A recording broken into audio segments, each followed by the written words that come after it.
That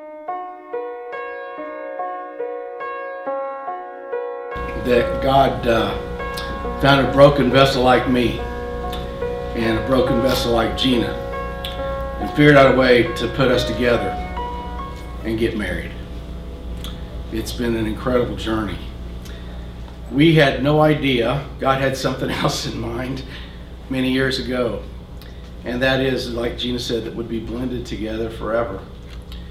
God nudged our heart many years ago.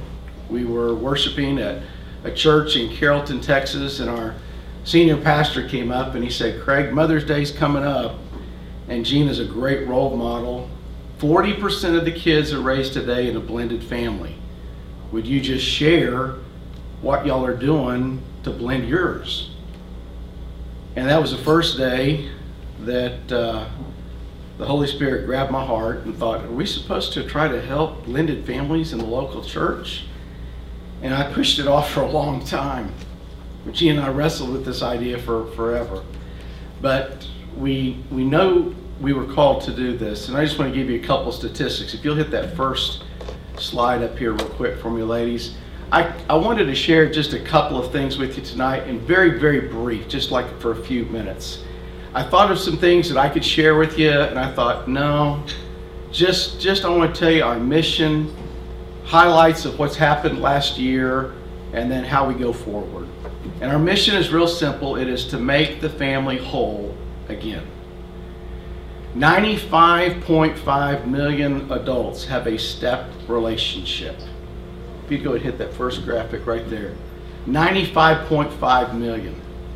Unfortunately, that it's growing at such a rate. In fact, let me give you another statistic. Of the 3 marriages that happen today in the United States, 1 created a step family. And just like John said, the local church, as much as they're trying to do to help resource the people, most of them don't understand the unique challenges that go on with blending a family because they maybe weren't raised in a blended family. A blended family deals with things like an ex-spouse and loyalty issues, and we could make a list a long time. But basically, we want to help put the family whole together again. 2 quick stories.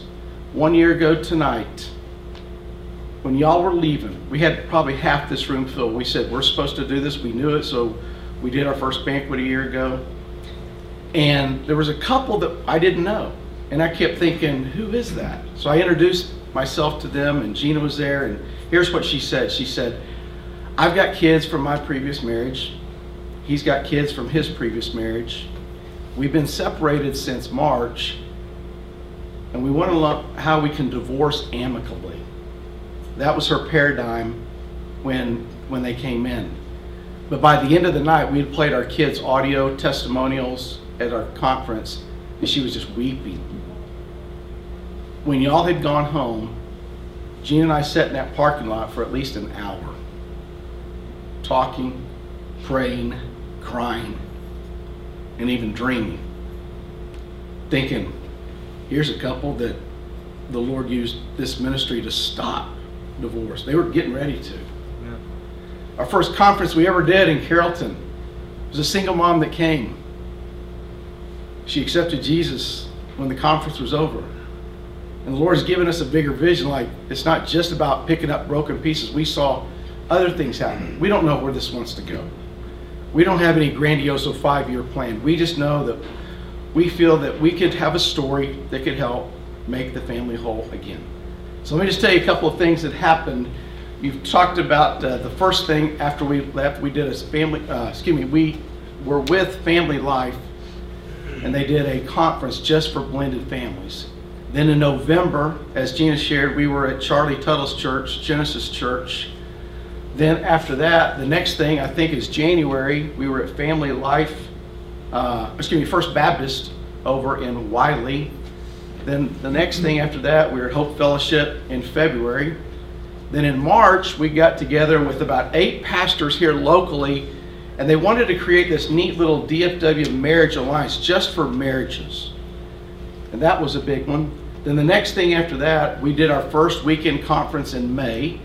And like Gina said, she showed on the video, we're going to do another one in November. You know, the nice thing you learn from the first go around, hey, that worked good. That wasn't so good. Let's tweak this. So we're going to change. You know, those are kind of some neat things. Then after that, we spoke at one community church. James and Monica, they're representing them tonight. Pastor Conway and I were talking not long ago, looking forward to seeing what happens there. Then after July, we were at a San Antonio marriage initiative. I want to tell you this story. When my friend Brian Hurd introduced me to a guy named Carl Caton down in San Antonio, he said this to me. He said, Craig, we've got a model down here that's working for marriages. We're crossing denominational boundaries. People are coming together just for the sake of marriage in the city, and it's working. I told Brian, I said, I'll champion that in Dallas. And we got a small niche, but I'll champion marriage in Dallas, whatever we can do. But what's disturbed me was when we got done speaking, or when I got done speaking, he was walking me to the car, and here's what he said. He said, Craig, nobody owns marriage anymore. I go, what do you mean? He said, not the government, not even most of the churches. I go, how so? He goes, a lot of them have got it tucked in adult education. We don't look any different than the secular community. Today, you'd have to make a case for a lot of kids in the church that marriage is still a good thing. Marriage is broken. And we want to make sure that we can hold up that banner. When I got done thinking, driving home, I got 2 of my kids here tonight. If there's one thing that I want to pass on to my kids, it's if they know Jesus and they have a great marriage and family. I can't think of anything more important than that. So after that, then the Lord opened a big door, Gateway. Larry Brown's here tonight. Once we got done, he took us to dinner and he said, Craig, we got 600 people right here at Gateway in South Lake. Would you come over next year and do your weekend conference just for our church? There's 300 couples we know of right now. And I said, of course. So we'll do one of those in 2015 for Gateway. And then after that, then we were invited to speak with Marriage Today with Jimmy and Karen Evans. I got to tell you this funny story. We're having dinner right before they're getting ready to video and audio it. And Dan Milheim says, now, I want you to know this is going to go all over the world. I would have loved to see my wife's face at that point when she was in front of me, and I thought, that's a wrong thing to tell my wife right before we go under the camera, buddy. Timing, I got to talk to you about timing, not the time.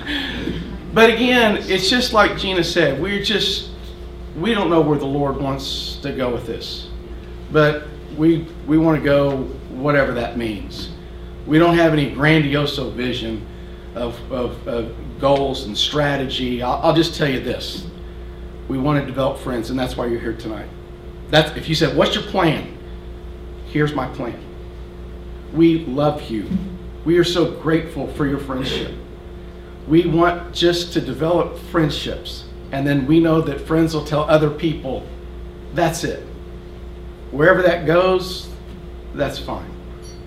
So I just got a couple of verses from Romans as we wrap up. For everybody else that's here for the very first time, look at these.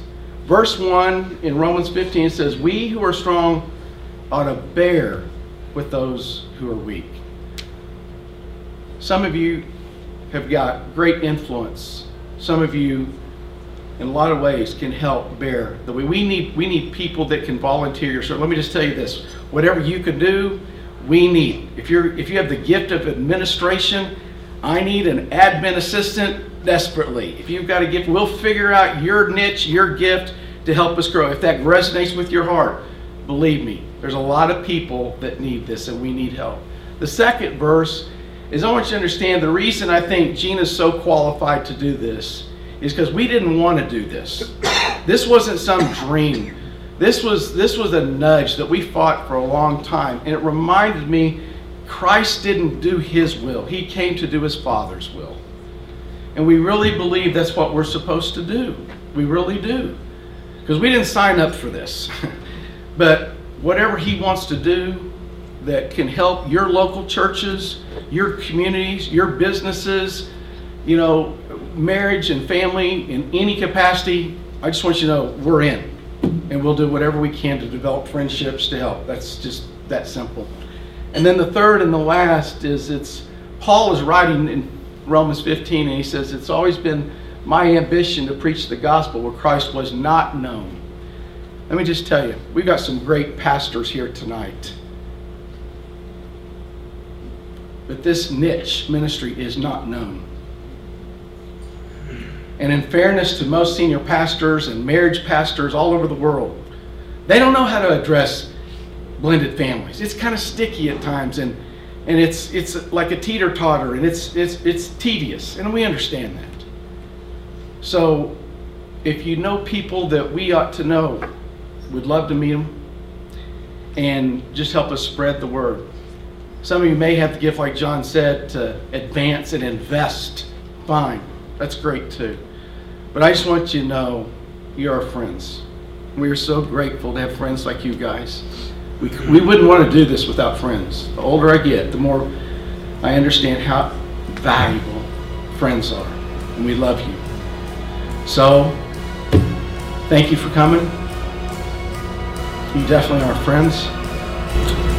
Even better yet, we're a family.